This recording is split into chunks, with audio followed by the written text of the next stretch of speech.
দেখুন, পৃথিবীর সবখানে আপনি যেখানে প্লেনে যাবেন, যেখানে জাহাজে যাবেন, যেখানে গাড়িতে যাবেন, পরিবেশের ক্ষতি আমরা যতই কম করার চেষ্টা করি, ক্ষতি হবে।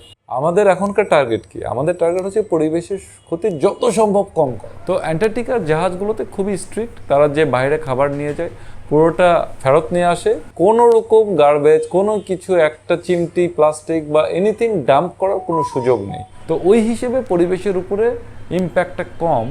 বরং যত মানুষ যাচ্ছে তারা যদি ফিরে এসে তাদের বন্ধুদের মাধ্যমে, তাদের সোশ্যাল মিডিয়ার মাধ্যমে অ্যান্টার্কটিকা রক্ষা করা কতটা গুরুত্বপূর্ণ এই মেসেজটা যদি ছড়িয়ে দিতে পারে, এটাতে হয়তো অ্যান্টার্কটিকার জন্য অতটা ক্ষতিকর নয়। কারণ অ্যান্টার্কটিকার বরফ যে গলছে, এটার পিছনে সারা পৃথিবীর দায় আছে। গ্লোবাল ওয়ার্মিং বলেন, ক্লাইমেট চেঞ্জ বলেন, এটা আমি রাজশাহীতে বসলেও দায় আছে, আমি যদি নিউ ইয়র্কে থেকে আমার দায় অনেক বেশি।